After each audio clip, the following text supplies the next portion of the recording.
আসসালামু আলাইকুম বন্ধুরা, এই যে আবার একটা রেসিপি নিয়ে আমি উপস্থিত হয়েছি। এটা হচ্ছে ডিম পেঁপের ভাপা রেসিপি। তো এই রেসিপিটা আমি কিভাবে করেছি তা আপনারা আমার এই ভিডিওটা দেখে আমাকে ফলো করবেন, তাহলে বুঝতে পারবেন। তো এইভাবে আপনারাও বাড়িতে করে খাবেন। এটা একটা সম্পূর্ণ নতুনত্ব রেসিপি। তো এটা একটু অন্যরকমভাবে রান্না। তো আপনারা সঙ্গে থাকুন আর দেখতে থাকুন আমি কিভাবে তৈরি করি। 5টা ডিম ভেঙে একটা বোলের মধ্যে নিয়েছি। তো এর মধ্যে আমি একটু গাজর কুচি দেব, এই যে লঙ্কা কুচি সামান্য, যে যেরকম এটা পেঁয়াজ কলি, এই ধনে পাতা কুচি, পরিমাণ মতো নুন, একটু হলুদ গুঁড়ো হাফ চামচেরও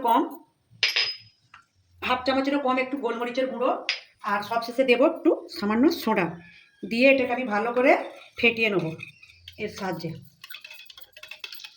ফেটিয়ে এই যে দেখুন, আমি এবার এখানে একটা থালা নিয়েছি, এর মধ্যে আমি এই যে তেল ব্রাশ করে নিয়েছি, নিয়ে আমি এই ডিমের ব্যাটারটা এর মধ্যে দিয়ে আমি এখানে কড়ার মধ্যে একটু পানি ফুটে একটা স্ট্যান্ড বসেছি, ওর মধ্যে দিয়ে আমি ওই ডিমের ব্যাটারটা ভাপি।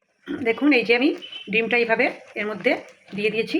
তো আমি এবার 10 থেকে 12 মিনিট পর আমি আবার ফিরে আসছি। এবার আমি চাপাটা দিয়ে দেবো, দিয়ে 10-12 মিনিট পর আবার দেখুন বন্ধুরা, আমার এই যে ডিম ভাপানো হয়ে গেছে। তো আমি এবার গ্যাসটা বন্ধ করে দেবো, দিয়ে আমি এটা ঠান্ডা করে পিস পিস করে কেটে নেব।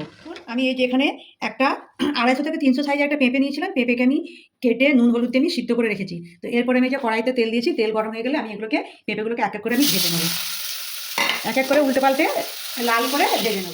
যে ভাজা হয়ে গেছে, আমি এবার এগুলোকে আমি তুলে নেব।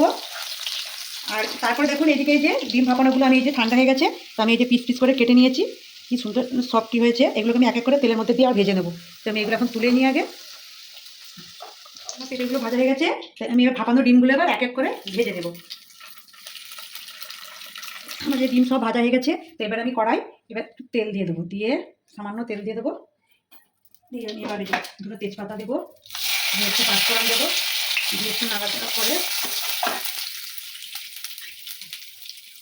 এখানে একটু আদা রসুন আর পেঁয়াজ একসঙ্গে আমি পেস্ট করে নিয়েছি, পেস্টটা আমি দিয়ে দিয়েছি। একটু নেড়ে নেবো, নেড়ে নিয়ে আদা রসুনের কাঁচা গন্ধ ভাবটা চলে গেলে আমি এবার এর মধ্যে দিয়ে দেবো পরিমাণ মতো নুন, হলুদ গুঁড়ো,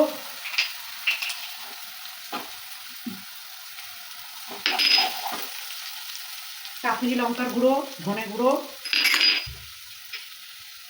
জিরে গুঁড়ো, আর এটা হচ্ছে চিকেন মশলা। আমি একসঙ্গে দিয়ে এটাকে একটু কষিয়ে নেব। এই মিক্সার গ্রাইন্ডারটা ধুয়ে একটু পানি দিয়ে দেবো।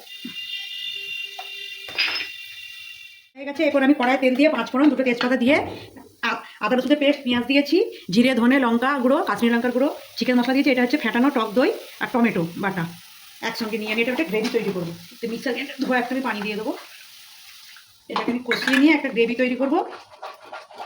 মশলাগুলো আমার কষানো হয়ে গেছে, এবার আমি একটু পানি দিয়ে দেবো। পানিটা আমি অল্প করে দেবো, যে যতটা গ্রেভি যেরকমভাবে রাখবেন সেরকম হিসাবে পানি দেবেন। যেহেতু আমার পেঁপেটাও সিদ্ধ করে ভাজা, ডিমটা আমার ভাপিয়ে নিয়ে ভাজা আছে, বেশি দরকার নেই, আমি মাখা মাখা করবো, তো সেই জন্য আমি এতটা পানি দিলাম। এবার এটা ফুটে উঠলে আমি ফুটে উঠলে পেঁপেটা আমি এর মধ্যে দিয়েছি, দিয়ে আমি একটু ঢাকা দিয়ে দেবো। আমি 2-3 মিনিট পর তারপরে আমি এই ভাজা ডিমগুলো ওর মধ্যে দিয়ে দেবো। পেঁপে দেওয়ার পরে যে ঝোল ফুটে গেছে, এরপরে আমি এই ভাজা ডিমগুলো দিয়ে দেবো এক এক করে, দিয়ে নেড়ে আবার কিছুক্ষণ আমি ঢাকা দিয়ে দেবো। হয়ে গেছে এই যে, এরপর আমি নুন দেখে আপনারা তারপরে একটু ব্যালেন্স ঠিক করার জন্য একটু চিনি দিয়ে দেবেন। এরপর দেবে একটু গরম মশলা, আর সবশেষে এই ধনে পাতা কুচি দিয়ে একটু আমি ঢাকা দিয়ে রেখে দেবো। এরপর আমি আপনাদেরকে দেখাচ্ছি। দেখুন রান্নার কালারটা কি সুন্দর হয়েছে, তো দেখতেও লাগছে খুব সুন্দর, খেতে খেতে কেমন হবে জানি না, খেতেও ভালো লাগবে। তো অনেকে তো পেঁপে খেতে চায় না, তো এইভাবে যদি রান্না করে সিম্পলভাবে রান্না করে খাওয়ানো যায় তো আপনাদের ভালোই লাগবে। কি সুন্দর গ্রেভি, এরকম